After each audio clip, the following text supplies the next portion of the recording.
Awkwardness follows me everywhere that I go. Absolutely everywhere. I was doing a show a few months ago, Columbus, Ohio. We had to come through the crowd to get to the stage. And the host is on stage, and he's introducing me. And when I come to stage, I try to like kind of clear my brain, clear my mind. As I'm walking, there's a dude, and he's sitting kind of where y'all are, but he's behind me, right? And I feel him kind of lean over to his friend. And then I hear him whisper, dude, is that Jelly Roll? And it was all gone. It was all gone. All the artistic integrity that I had in my brain, it's all gone. Because I know I could come up and I could crush. I could get a standing ovation. And I know that dude is going to leave that arena. And he's going to be in the truck driving home. And he's going to be like, man, remember when we almost saw Jelly Roll? Like, that was so awesome. I just want to have a life that matches his outfit. Like, that's all I want. Because I try really hard. I think every day I wake up and I'm like, hey, this is the one. This is the one that I like. This is the day I turn it all around. You know, I was flying one day from LaGuardia back to Nashville, and I'm going through security, and as I'm coming through the line, I hear the woman running the line, and she's on one. And then I hear the machine make a noise that I haven't heard all day. It just goes, eh. And then she just leans in, she goes, can you move your hands in just a little bit? And I go, sure. I move my hands in a little bit. She scans me again, eh. She scans me again, eh. And she goes, hey, I'm gonna have to send you to Rick. She points to Rick. Rick is the oldest TSA agent that I've ever seen. The oldest TSA, like Rick, just looking at his age, Rick remembers smoking in the airport while he's working. Do you understand? Like, it's a whole different, Rick is very comfortable with his job because as he's patting me down, he's telling me things he definitely should not be. He's patting me down. And as he gets, down, his head is like right over my shoulder. And he just whispers into my ear. He just goes, hey, man, she's new. She didn't know how to tell you that you're too wide for the machine. And I said, I'm too wide for the machine? And he goes, yeah. And I go, has that ever happened before? He goes, one time. He says, you know that guy Jelly Roll? And he was like, I can't get away from this dude. As I get older in my life, one of the things that I love more than anything else is I love that my heroes have changed. When I was young, all my heroes were like, really great actors, really great ball players. Now, my heroes are just everyday people. They don't have a crazy Instagram following. There's not a camera following them around anywhere. It's just people that interact and have like the same awkward situations that I have every day, and I just wither underneath. And they have the same situation, and they just crush it. They just rise to the occasion. That's the thing. I love seeing people just for no personal gain. They just rise to the occasion. It's amazing. It's amazing to watch. I can remember the last time that I saw it. I was home visiting my mother. Now, just so everybody in this room knows, is my mother has worked for almost 2 decades in special education. Okay, she's worked in a classroom for many, many years. And because she's worked for many years, if you've been around special ed at all, you know that one of the hardest things to do is watch students age out.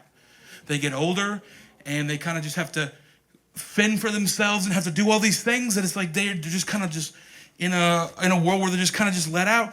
And it's a hard thing to have to watch. So one of the things that my mother has done is she's really kind of like done things with, we call them aftercare, but it's like helping her students learn a budget, helping her students find housing, be able to live on their own, find work that'll, give them a job with a steady wage that's fair. These are all things that my mom has really kind of done that are awesome to me. So one day I'm home, visiting my mother. And my mother comes in to the room that I'm hanging out in. She goes, hey, Justin, I'm getting ready to do some aftercare with Chloe. Now, Chloe is one of her students that is aged out, and now she's doing things on her own. Chloe also, her disability is she has Down syndrome, okay? So my mom comes in and she goes, Chloe and I are gonna go do a budgeting exercise. Do you wanna come? And I know I've experienced, hey, Mom, you and Chloe have known each other for over 10 years. You know, I know a girl's trip when I see it. I'm just gonna let you guys have your fun. She goes, well, we're probably gonna get ice cream after. And I'm like, you know what? I feel like I need to support the community more than I do. I need to take my stance and I need to make it strong. I'm coming. So I get in the car, we go pick up Chloe. And the idea for this exercise is we go give Chloe, we get her X amount of money. She's got to go in and buy everything that she needs. Buy stuff for laundry, buy stuff for dishes, any food things she might need. It's very important that we do not buy bubble wands. It's a very important thing. I don't know if you've ever been to a Special Olympics event when a bubble wand comes out, but it's like having DJ Khaled on the track. Do you understand? Like, the whole environment changes. You're like, oh my gosh, is that Bad Bunny? Like, it's a whole shift, and it's crazy and fun, but you gotta like, all right, we're here to work. So we pick Chloe up, we go to the place that's closest to her apartment, and that place is a Dollar General. My mom and Chloe get there, they get out first. They go in, they're ready to work. I'm about 50 yards behind. I think we all know why. We're walking in to the Dollar General. They walk in first. They're very excited. They walk in, and they turn immediately to the right, go down the aisle. And as I'm walking in, I see that there's one woman behind the register.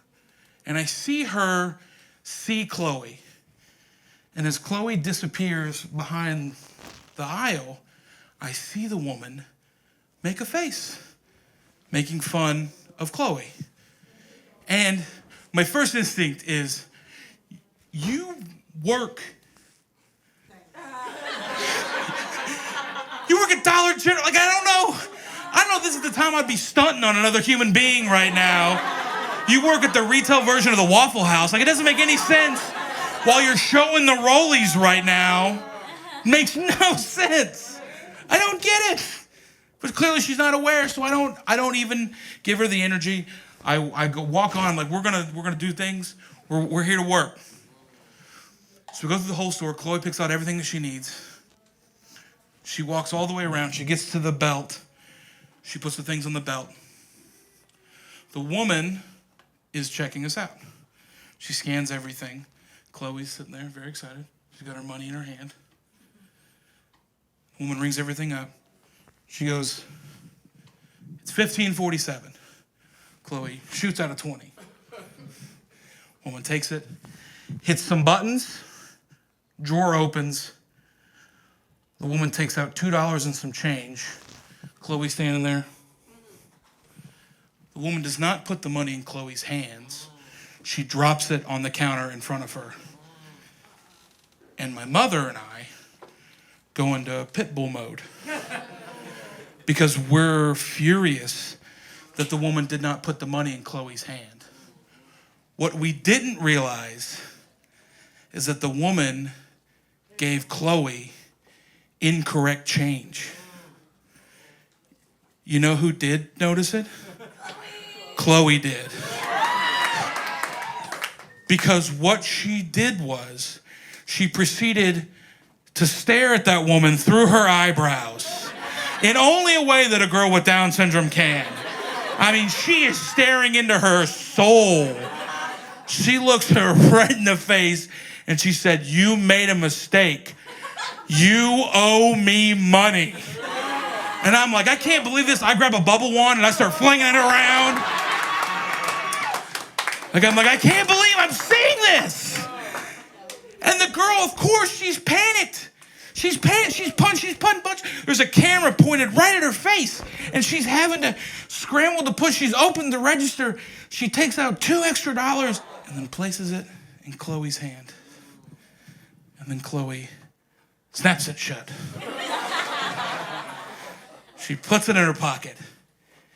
And then Chloe opens her hips up to walk out the door and then stops and then comes back around and says, "It's okay, baby. Counting's hard."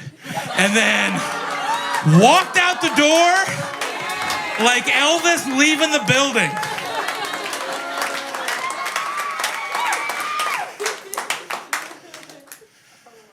My point is, Chloe does my taxes now. And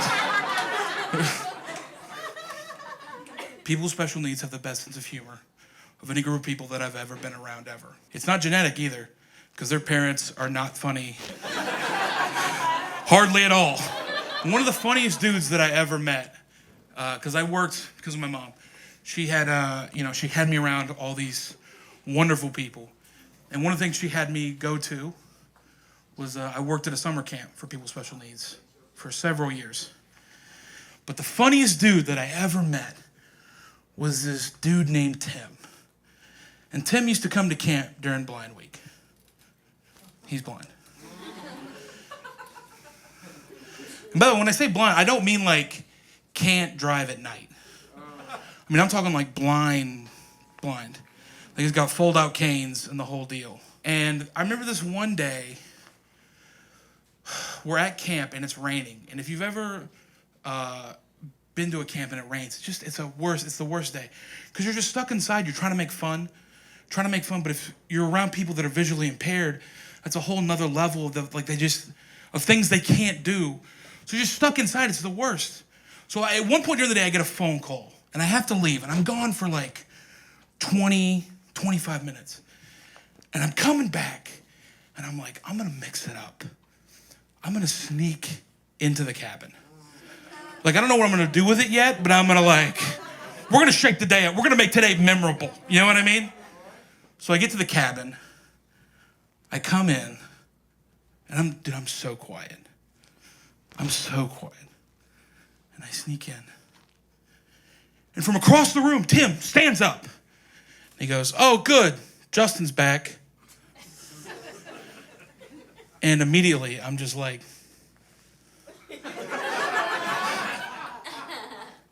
I can't believe what's happening. And one of the dudes from our cabin stands up and he goes, "Tim, how'd you know it was Justin?" And Tim goes, "Well, because he's the only one that breathes like a Clydesdale." Right. I'm gonna breathe like a Clydesdale when I move all this furniture around, that's for sure. I'm gonna breathe like a Clydesdale when I hide all these canes.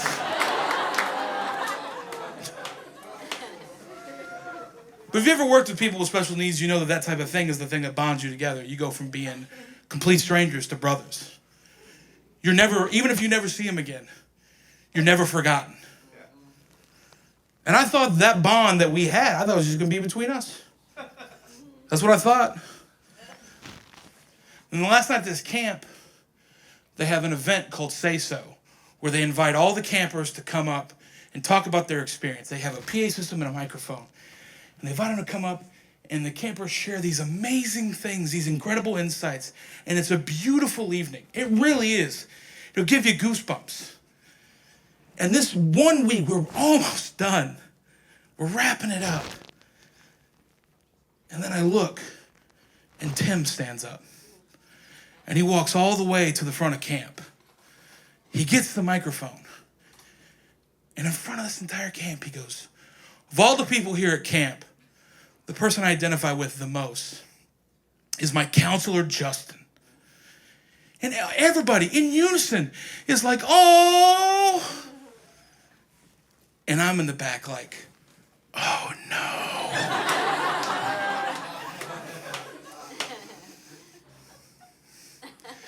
And that same dude from our cabin stands up and he goes, "Tim, why Justin?" And Tim goes, "Because we'll both never see his feet." And that was the last time I went to camp, because who needs that, right? And I'm trying to be healthy. I really am. I'm trying to get healthy. And it's hard. It's hard to be healthy when you're a big person. First of all, with my family, like genetically, I'm not an anomaly. You know what I mean? Like if you see a photo of my family, it's not like, it just looks like an offensive line. You understand? And not like a Division III. We're like an SEC offensive line with like a 2,000-yard rusher. You understand? Like he's gonna win the Heisman behind us. Like that's all that's missing from our Christmas card is knee braces. Do you understand? Like it's a very distinct look for us. Like I have a buddy of mine in Nashville. His name's Matt. Matt's like a workout. Like he lifts things on ESPN. That's what Matt does. And he found out that I wanted to be healthy, and the first thing he said was, "Tell me about your goals." And I said, first of all, I don't care for that language at all. I can tell you what I would like to accomplish. I would like to work out and lose enough weight so that when I put AirPods in and I yawn, they don't disconnect. Do you understand what I'm saying? Because there's no tire flipping involved in that. I can tell you right now. And I'm very lucky because my girl, I have an amazing girl, and she's been very supportive of my health journey. Yeah. How about that? The big guy finding love, you know? And that's the big part. I mean, like, that's a huge thing. When you have somebody in your life that really pushes you, really helps. It's a big thing. One of the things she's doing is she makes me juice every morning. That's how I start my day. She hands me juice. But we're also in a stage in our life where we're trying to cut plastics out. So she saved up all these weird glass, antique, masony looking jar things. Which, by the way, those don't fit in any cup holders known to man. So when you have them for the day. You just got to walk around all day like you're on a cruise ship and the stabilizer's out. And that straw is just banging around like some kind of weird kombucha cowbell. Like it's just a weird thing. It doesn't make any sense. And you're just drawing attention to yourself. So this one day I'm in Nashville, and she makes me a tart cherry juice. Which is, if you've never seen tart cherry juice, it's a very hearty red. I'm running my errands in Nashville, and I get to my last errand, which is the bank. And I always go into the bank because I want them to know that I'm watching them. And I go in, I got my juice, and I set my juice on top of the ledge up here. And the bank teller, she like looks at it. And she goes, "Oh my gosh, is that good?" I'm like, "Well, it's not bad." She goes, "Ugh." And immediately, I'm just like, because I'm a big vibe person. And if you disrupt the vibe that I have, it bothers me. I'll think about it all day. So I'm walking back to my car. And I get in my car and I'm trying to figure out, why did she act like that? Why did she say that? It doesn't make any sense. And then for the first time all day, I turn the jar ever so slightly and I see there's a sticker on the jar. And it says marinara on it. Yo. I was walking around Nashville all day just sipping what people thought was marinara sauce. Just like, oh my gosh, is that a basil leaf? How refreshing is that? It's like a fat man's Bloody Mary. Just walking around, drinking the weirdest cocktail of all time. Then I realized I wasn't mad at the bank teller at all. I was mad at every other person that I locked eyes with that saw me sipping marinara sauce. And they were like, this feels good. This feels about right. Honestly, it's a miracle he's not chomping on dry pasta to go with it. So I'm lucky because my girl is very supportive. And the other thing that I love about her is that she's very creative with her compliments, which is such a huge thing. Because I've dated, I've dated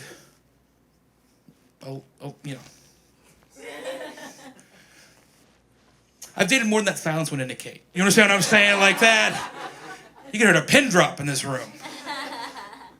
And I'm not saying that to brag. I'm just saying that when you've dated a lot of people, you've seen a lot of people kind of like the way they play games, the way they kind of manipulate you to kind of do, to do certain things. And so my girl is like super original, which is amazing. Like the other day we were in the bedroom, we were getting ready for bed.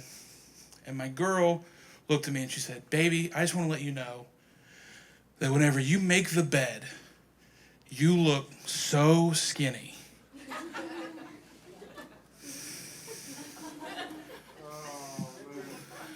Like, I know what you're doing, okay? Like, I know what this is. I'm not dumb. But how skinny? You know what I mean? Like, I still want to know. I love her so much, man. I really do. Here's the thing that's crazy about how much I love her. We're to the point now where there are things about her, things that she does, that terrify me. And there's small things that people don't, you know, when you're with somebody for so long, there's little things that you brush aside when you're in a new relationship. But when you've been together for a long time, you're like, oh, that's a thing. Like the way my girl puts a candle out is bone chilling to me. Because for as long as I've been alive, I put a candle out one way. I pick it up, blow it out. I'm batting 1,000 doing this. I'm like a first ballot Hall of Fame. It's never failed me. That's not what my girl does. What she does is, if the candle is lit on a table right here, this is what she does, is she walks up to it with the lid, and then she puts it on top of the candle, and then she watches it struggle to breathe.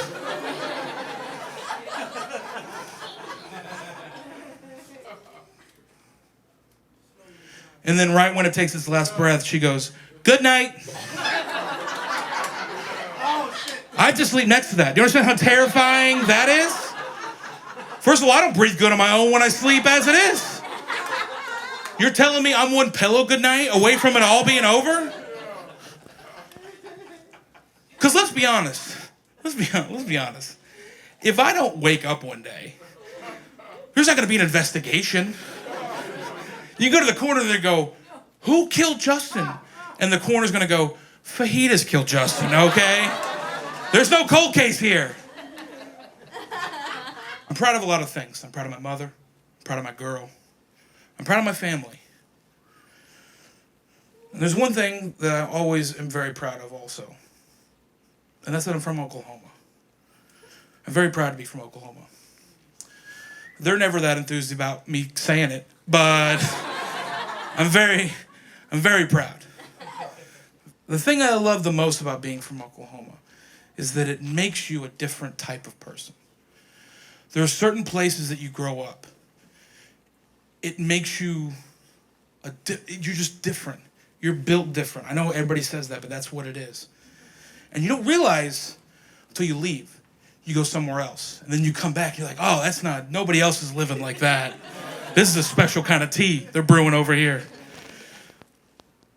And one of the best examples I can give you is that it's shocking how many people I knew growing up that were missing limbs. Like a lot. Like when I say a lot, whatever number pops into your head, double bogey. Do you understand? Like, so many. The first example that I can give is my third grade teacher. Her name is Mrs. Duke. She was missing part of her finger right here. Yeah. By the way, if you were missing this part of your finger and you're teaching children, you probably just tuck that behind, you know? Just throw it back here. Because again, you're teaching children. Not Mrs. Duke. Whenever Mrs. Duke had a chance, she would point the nub at you every chance that she got. Act up in class, you're getting the nub. You know what I mean? Like, it's crazy. The worst part was we had a kid in our class, his name was Drew, and Drew was super squeamish. So every time Mrs. Duke would point the nub at Drew, Drew would pass out. And we're in third grade, we don't know what squeamish is. We just think Mrs. Duke is a witch. And she's out here casting spells on people. And we're like, dude, don't cross Mrs. Duke around October, because you're gonna get put to sleep. The first guy to ever teach me how to tie a tie was a one-armed man named Zane. The fact that some of you are waiting for more to that story is hilarious to me. Really is. I remember we were at church and I had a banquet to go to like the next day. So I'm like, I'm 6 and we had the tie, we just didn't have the knot. And so my mom, in good Southern mama fashion, went up after church and she goes, "Hey, one of you fellas help my son tie a tie?" And the only dude that showed up after the service though was Zane. By the way, Zane showed up. He didn't even have like a good fake arm with him. He showed up with his regular arm and then just like a sleeping bag roll on this side. And I'm a child looking at this guy and I'm like, this guy is gonna help me tie. Like when you're a kid, you think everybody's messing with you. And I'm like, because it felt like I was in the middle of a parable. I'm like, did God send me a one-armed man to solve a two-armed problem? Like, this is crazy to me. But he did. He tied my tie with one arm right there. And I still tie my ties with one arm to this day because of that dude. That's what I'm saying. It just makes you a different type of person. Made me a different type of comedian. I remember I was starting my comedy career in Oklahoma. I was maybe 2 years in. I was doing a show in Norman, Oklahoma, an Italian restaurant.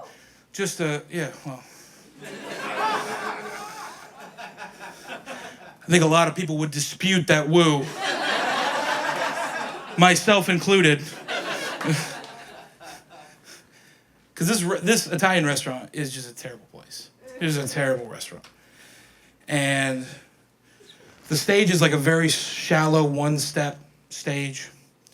So I come up, I'm doing my first couple of jokes, and it's going pretty good. And then I look and there's a table of people sitting right here. It's 2 dudes. And one of the dudes has his feet on the stage. And I go, "Bro, you gotta take your feet off the stage." He goes, "Oh yeah, sure man, no problem." Takes his feet down. I tell another couple jokes, it's going great. I look down, his feet are back on the stage. And I go, "Bro, you gotta take your feet off the stage." He goes, "Oh yeah, sure man, no problem." Takes his feet down. I get close to my final bit, ready to bring it all home. And I look down, and the dude has his feet on the stage for a 3rd time. And I've had enough. Had enough. So I take a step off the stage. I pick him up in his chair. I walk him 4 steps into the audience and then set him down. And then I get back on stage and I go, "There. Now you can't put your feet on the stage." And he says, "I bet you I can."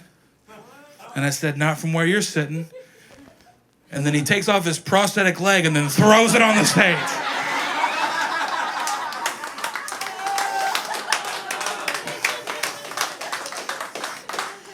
And in Oklahoma, that's what we call a closer. So, you guys were absolutely wonderful. My name is Justin Smith.